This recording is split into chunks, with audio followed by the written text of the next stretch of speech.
Hello, class. Don't mind, I'm like super sinusy right now. But I'm here to talk about a time I relied on my faith and my values to make an unpopular decision.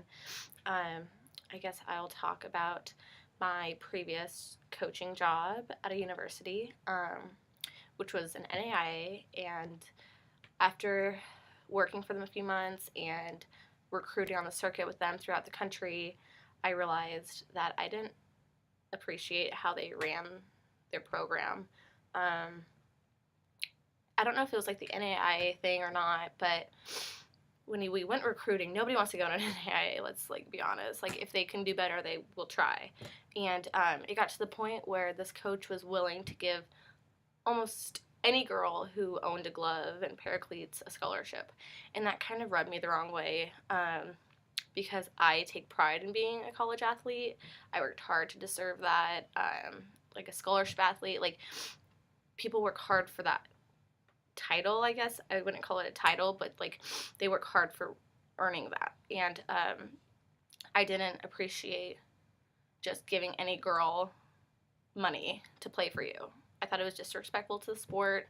Um, and I stood up to against that a few times, and they just would shut me down. They're like, "Well, we need to meet numbers. We need to meet numbers. We need to have like 33 girls on the team. It doesn't matter if they're good or not. We have a JV team."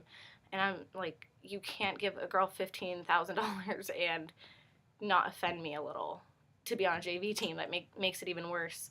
Um, so that was one thing. It was difficult. The outcome was I don't work there anymore, but for definitely more reasons than that.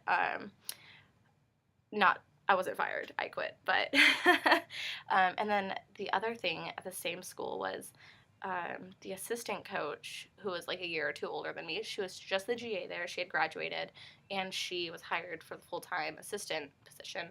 She lived like a life I don't agree with personally.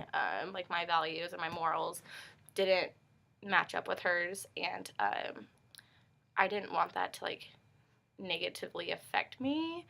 Because I mean, we're in a small town, like 1,000 people. She's gonna be like the only one I hang out with. I don't want to be associated with somebody who does things like I don't believe in, because I believe in like the people you hang out with describe you in a way. Like if people don't know you and they see that you hang out with this person, that they just assume that you're like them. And I value how I live. So that was something big to me. One night I discovered like, wow, like just like eye opening. This is not where I want to be. This is not how I want to live.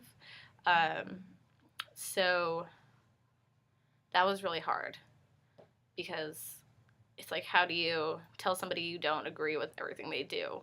Well, you do, because you stick up for yourself. And the only way is kind of just to say it, like, just I'm not going to hang out. Like, I'm not going to do that. It was just interesting. And she was interesting because I thought we had one really big belief in common.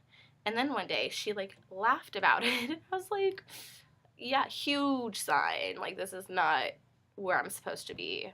So then I just ended up quitting and taking this job at APU, which is totally different. I love it. And I was like thinking about hard like value and faith things that go on in like the workplace currently, and it was so hard because it's like I'm surrounded by people who like I wouldn't mind hanging out with. Like I wouldn't mind like them affecting how I live, because I feel like everybody you come across in life affects how you live and like the decisions you make in life.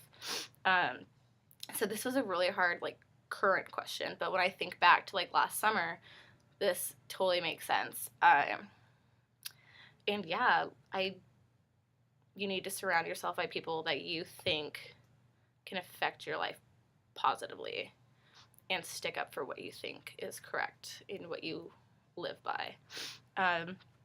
Thank you for listening. Okay, bye.